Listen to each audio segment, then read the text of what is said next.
Hey everyone, it's Dr. Zora here and welcome to another SkillCapped guide. Today we're going to be going over how to find your playstyle and role in Valorant. Identifying a certain style or role that you play best in Valorant is an aspect that many players overlook. As a result, these players end up playing multiple styles of which none have been thoroughly practiced or mastered. This leads to the player becoming very inconsistent, and when they unconsciously put themselves into situations and plays that they aren't used to, their performance crumbles. But before we get into that, we're excited to announce our brand new hyper improved platform specifically designed to help you improve fast. At SkillCapped.com, you'll finally learn how to level up your aim, different techniques to win gunfights, and so much more. We have professional courses on every single agent, map, and mechanic in Valorant. This is backed up by the top pros, players, and coaches to make sure you are getting the most up-to-date and accurate information possible.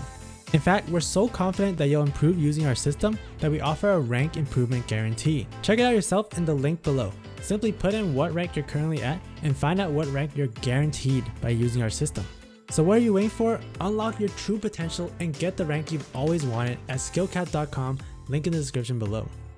Now before we delve into finding your playstyle, we need to first identify what different roles are available to you in Valorant.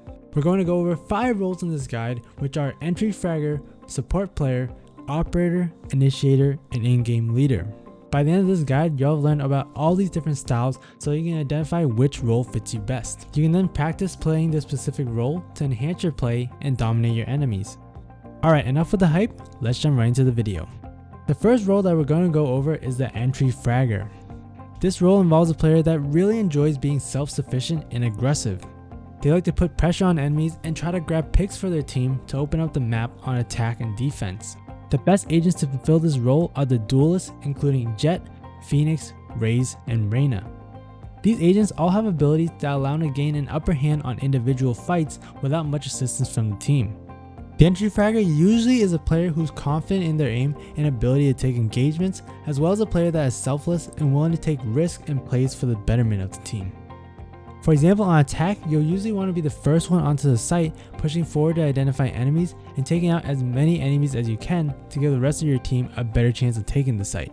On defense, you're going to want to play relatively close to important choke points in the map to ensure you get early information and engagement for your team. There also may be rounds where you'll want to take riskier plays by pushing certain choke points early on with abilities to grab a quick pick and back away afterwards.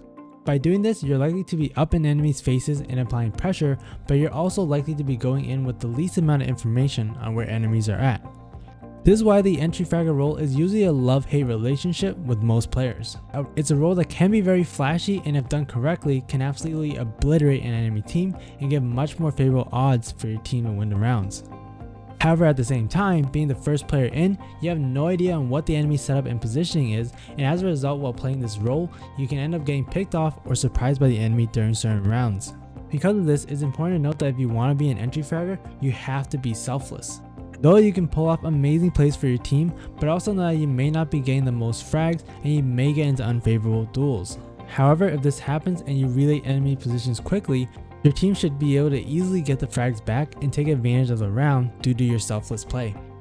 If this aggressive and selfless playstyle sounds like you, then make sure to adapt the principles that we just mentioned to fully immerse yourself in this role. Next up, we're going to talk about the Initiator role. This player is the one that sets up the plays for your team while both attacking and defending. They utilize abilities that help to give the rest of the team an edge in the fight.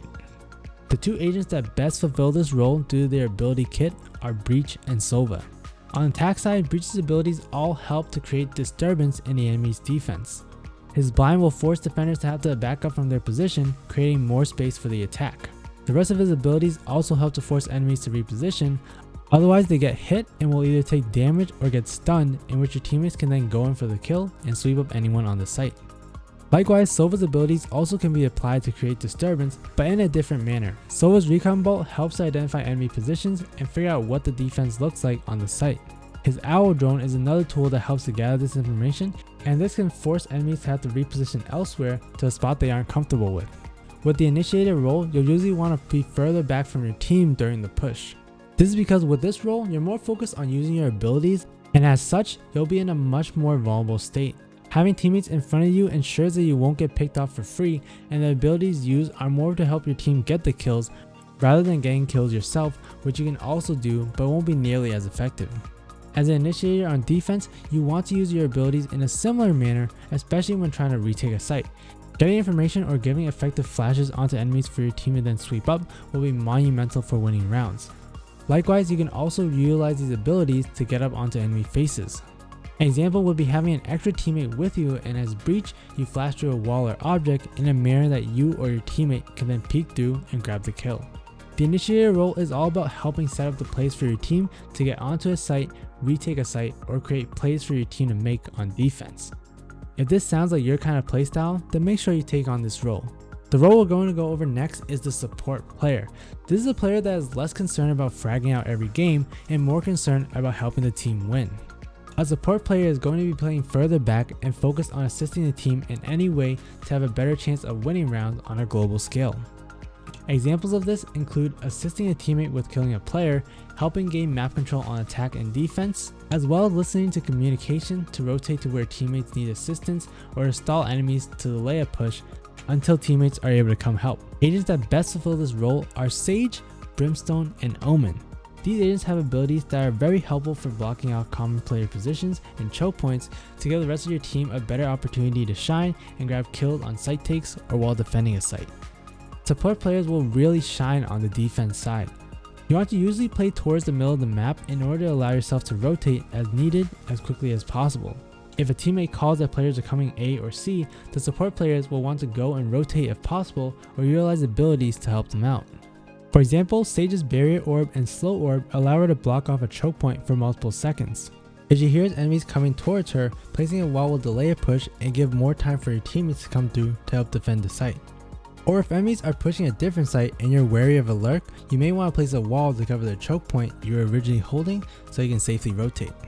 Similarly, with the range that Brimstone and Omen smokes can cover, you can also help your team on a more global scale.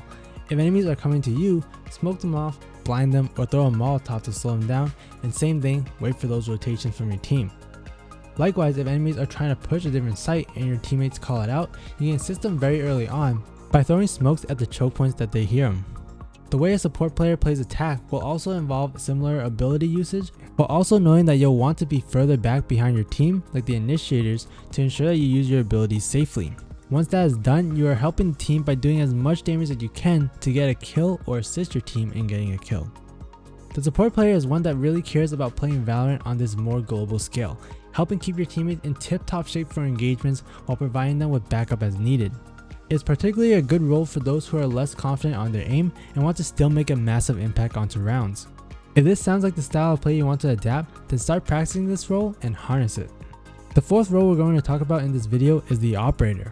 This is a role that is very crucial and often underutilized in lower ranks and abused in higher ranks. As an operator, the goal you have is to get picks for your team so you can grab a man advantage in a round. With the ability to zoom in with a scope, you're able to take favorable long range engagements against rifles, thus allowing you to get those easy kills. Really, any agent is able to adapt the operator role. However, we will mention that Jett in particular makes for a very good agent to play the operator, as her abilities allow her to get into unorthodox angles while also having a dash that allows her to back away from a fight should she face multiple enemies or miss a shot. When playing defense, you'll want to stay relatively far back onto sites so you can abuse this long range advantage and then scope in and wait for enemies to show up. Keeping good distance on defense will be key to fulfilling the operator role and grabbing those free picks for your team. On attack, you'll want to be more proactive when utilizing the operator. Instead of scoping in and holding an angle, you'll want to be more proactive and moving often, trying to clear out positions that enemies may be at. If they aren't there, the area may be clear and your team could push through that position to get closer to the site and prepare for a take. Essentially, you will rinse and repeat this process and try to get a pick to gradually open up the site for your team. If you're a player that really enjoys sniping, then the operator role will be perfect for you. One thing to note though is that the operator is an expensive weapon and you may not be able to purchase it every round. So make sure that you are practicing sniping, but also spend a bit of time with the rifles in case you run into these economic situations. Lastly, we have the in-game leader role. If you're a player that loves to think about strategy and tactical play, this is definitely the role for you. The in-game leader is the one that communicates the most and calls the shots for the team. This player also tends to be someone that is very confident, and this will help players believe in the calls you're about to make. With this role, you want to make sure that you're constantly looking for information in order to track down what the best plays are going to be. Some basic questions that should be going through your mind include: what does your team's position look like right now? What enemies have been identified so far? What abilities are available for us to attack or defend a site? What are the best strategies we could pull off on attack and defense? Once these questions are thought out and answered, you want to come up with a game plan and communicate it with your team. To give you a few examples, based on the information you've gathered, some calls an in-game leader may make are to take control of a certain part of the map, go in for a push onto a certain site, fall back and rotate to another position as the original plan was deemed unsafe, and so forth. The principle with this role is to make calls, exert confidence, and execute and communicate the plan with the team during different parts of the round to ensure that everyone's on the same page, and when a play needs to be made, it gets made. You can fulfill this role with any agent, but to start things off, you may want to play Killjoy or Cypher, as these agents are more focused on defensive play and setting up abilities. With this in mind, once you have your setup done, you can focus your attention towards looking at the map and identifying what should be done in certain parts of each round. And remember, if you want to improve, win more gunfights, and get the rank you've always wanted, then check out SkillCapped.com, link in the description below. Alright, so what role do you believe fits you the best in Valorant? Let us know in the comment section below. And while you're down there, make sure to subscribe, like, and hit the bell icon to get more premium guides just like this one with one goal in mind: helping you become a better player. We here at SkillCapped want to thank you for watching. We'll catch you in the next. I'm Dr. Zora, and good luck out there.